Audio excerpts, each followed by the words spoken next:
Typically, we do 9 to 11 Monday through Friday. But hey, some MLS action here in week number 3. There's your scores around the league. But this wraps it up. New York City with the biggest win of the weekend, 5-0 against Orlando City. And typically a game, or typically a league where we see a lot of goals scored in a weekend. Didn't quite get that all over the place. A couple of blowouts. LA Galaxy falls again. They're a club that is needs to get back up on the right track, and rivals LAFC are really starting to take over their spot in LA, Kings of LA. But then only one 0-0 draw. That's Columbus and Chicago Fire. Miami wins 2-1 against DC United. The Inter Miami is just kind of becoming the Dallas Cowboys or the New York Yankees, except they do win, so that doesn't really help the comparison between those two, between those couple of teams and clubs and franchises. But Miami, you always got to update them because of what Messi's doing and all the sidebars they have as well. You think of guys like Luis Suarez and all the craziness that he does on a day-to-day basis. But there's that. But there is something else I want to mention. Vancouver 4-1 against Portland. Goal and an assist from Sebastian Berhalter, Tristan Blackman with a goal. All U.S. men's national team goal involvements yesterday. So does that help their case for maybe getting a call up here in March at the end of the month for Mauricio Pochettino? Maybe. But I think at the same time, I think everyone has kind of done everything that they need to do, and they've either impressed or not impressed Mauricio Pochettino and his World Cup selection. I think that doesn't really matter up to this point.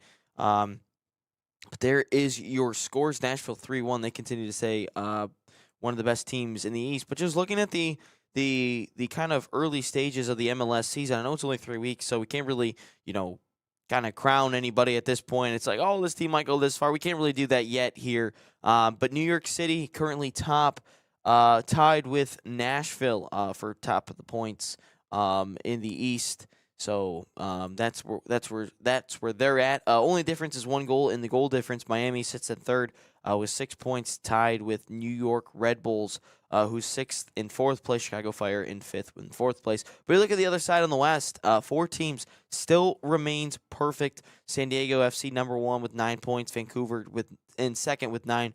1 goal separates those two in the goal difference category. Then you look at LAFC and San Jose. They're tied for third because they are level on goal difference, but they are all level on points.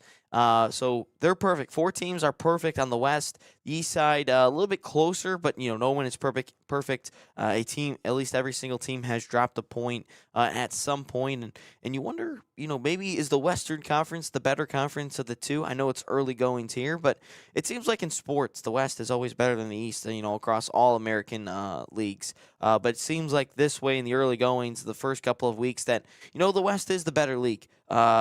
For in the MLS. The East side, yeah, there's some really good quality, and the reigning champs of Miami FC are still over there, and you have New York City, who currently leads it right now. Yeah, there's definitely some quality on the eastern side of the MLS, but the west side, it just seems like they might be pulling away at the right time. Even the New York Red Bulls, you wonder how long that's going to last. They did lose 3-0 yesterday to Montreal, but I wanted to highlight the Red Bulls real quick. Michael Bradley, first-time manager, maybe becomes a U.S. men's national team manager later on down the line. I think he definitely has the qualities to potentially do that. I think he is a guy that can bring the locker room together, and I think, kind of not take anything from anybody. I think he will do a good job if he were to be the U.S. men's national team manager. I think that is a real possibility, I think, further on down the line. But I don't even think for the 2030 World Cup he'll get that gig. I think maybe 2034 is what you're looking at, a little bit more realistic for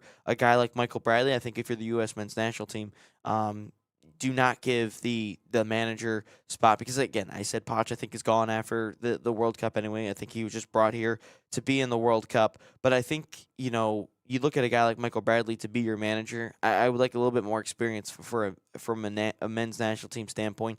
Bradley's only coached in 3 games for the New York Red Bulls. But back to the main point I was trying to say, I got on a little soapbox there. How long does the youth movement last? Because I know they started off hot in the first 2 games, but then I feel like they got a little bit of a reality check. 3-0 loss to Montreal yesterday.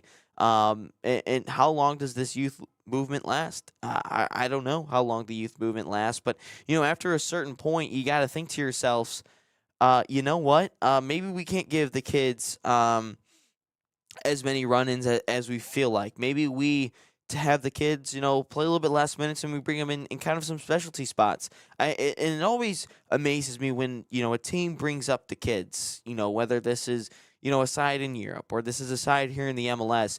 The first couple of games is kind of like the honeymoon phase, and it always goes well. I don't know why, but maybe it's just that injection of youth, that little bit of energy. The fans are kind of like, oh my gosh, this could be the future, and these kids also want to prove to themselves. But at the same time, I think teams don't necessarily have a scouting report yet on these guys, just because they're all so new, they're all so young, and New York, one of the youngest sides in the MLS, if not the youngest.